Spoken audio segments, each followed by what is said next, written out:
दोस्तों, कल मैंने जीवन के 100 वर्ष चैनल पर आपसे मुलाकात की थी, आपको उसके बारे में बताया था।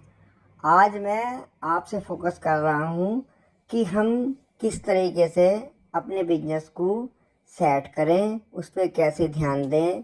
तो इस बारे में मैं आपसे शेयर कर रहा हूँ। तो दोस्तों, हमें कोई भी बिजनेस आप लोग कर रहे हैं, उस पर ध्यान देने की आवश्यकता है। उसमें प्रॉफिट ढंग से होना चाहिए और उसमें नुकसान कम होना चाहिए, उसकी तरफ आपको पूरा ध्यान रखना है।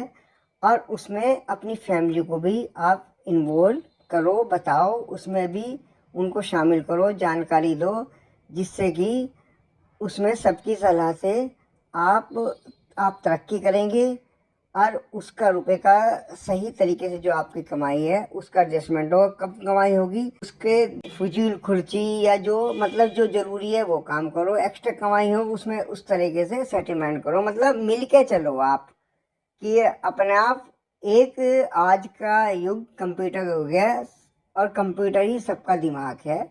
हर चीज को बच्चा भी समझता है। आ, आप ये मत समझो कि मैं ही सर्वे सर्वा हूँ। पहले चलती थी ये चीजें, लेकिन आप चाहे सर्विस कर रहे हो, बिजनेस कर रहे हो, उसमें एक तो ईमानदारी से आप वर्क करो, सही फ्रॉड का कोई काम ना करो। उसका जो रुपया आपको मिलेगा वो ही आपके करामद होगा, वरना बीमारी में, झंझटों में, सिर में दर्द में ये सब चीज़ें आपकी जाया हो जाएगी। उसके साथ साथ आप अगर कमा रहे हो, ढंग से कर रहे हो, तो माँ बाप की भी सेवा करो, उनका भी ध्यान रखो। माँ बाप का आशीर्वाद से जो उनके मुंह से वाणी निकल जाती है वो हमेशा पूरी होगी। आप आपका जो दुख है वो भी समाप्त हो जाएगा, जो आने वाला दुख है वो भी उनके ऊपर ही चला जाएगा। आप एक सुखमय जीवन व्यतीत करोगे। लेकिन अगर आपको अपने बच्चों को पढ़ाई में हर तरीके से उन्हें इंटेलिजेंट बनाना है, तो उसमें आपको बच्चों पर ध्यान देना है। उनको किसी चीज का एक्स्ट्रा तरीके से उनको रुपए दे के नहीं बिगाड़ना है। चाहे आपका एक्स्ट्रा रुपया भी है, वो आप उनके लिए आगे के लिए तैयारी करो, जिससे कि उनको भी कोई उसका जरूर करो। उसको एक संभाल के रखो। रुपए की कीमत समझो। ऑल पर्पस रुपया है। अगर रुपया आपके पास है तो वो सब दुनिया तुम्हारे पास है, वरना कोई आपके पास नहीं होने का। आपको अपना ही जीवन बुरा लगने लगेगा।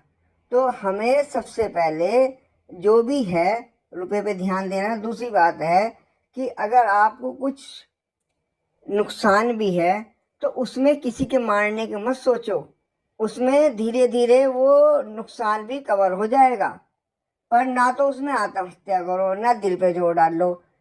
अपना ईमानदारी से वर्क करते करते और अपने माँ बाप की सेवा करते हुए अपने धर्म से जोड़ के सभी आपकी समस्याएं हल हो जाएंगी। मेरा ये अपने जीवन का, मैंने खुद इस नफा नुकसान भी झेला है। कोरोना के दौरान भी दिक्कत आई, अब भी दिक्कत चल रही है, लेकिन दिक्कतें मैं से निकलता रहता हूँ। मतलब रोज ना कुछ, क्योंकि मैंने माँ बाप की अपनी सेवा की है। मेरी मम्मी को गैंग्रीन हो गया था, उनकी पूरी सेवा करी, उनको रोज दिखाया। जबकि कोरोना के दौरान डॉक्टर को भी स्पेशल तरीके से बुलाया, तो उनका आशीर्वाद, आज उन्हें गए करीब 1.5 साल हो गया, मुझे कोई दिक्कत ही नहीं आ रही। मतलब दिक्कतें आई लेकिन खत्म होती रहती है, रोज नया चेहरा होता है। तो ना तो आप आत्महत्या पर ध्यान दो, ना दिल पर जोर डालो, सब अच्छा चलेगा। पर किसी को नुकसान न पहुंचाओ, किसी की प्रॉपर्टी हजम ना करो। ये सोच रहे कि किसको क्या पता चलेगा, लेकिन तुम्हारा मन तो पता चलता है। अपना मुकदमेबाजी में किसी से आपका पक्ष सही है तो अपना, अगर दूसरे की चीजें तो उसको बाइज्जत दे दो। तो आपका जीवन, दूसरे से दुआएं लो। इस समय जो हमारा जीवन है, दूसरे का भी ध्यान रखो। कोई किसकी तुम सामर्थ्य अगर तुम्हारे अंदर है, उसको कोई दिक्कत है, उसको दूर करो। और किसी के साथ नाइंसाफी ना करो। मेरा आज का टॉपिक ये है। मैंने आपको बताया है कि रुपए की फिजूल खर्ची नहीं होनी चाहिए। फिजूल खर्ची ये है कि जो आपको जबरदस्ती या दिखावे करना पड़े वो फिजूल कर दिए। जरूरी हर चीज़ जरूरी तरीके से करो। आज का ज़माना अपने आप को संभालने का है।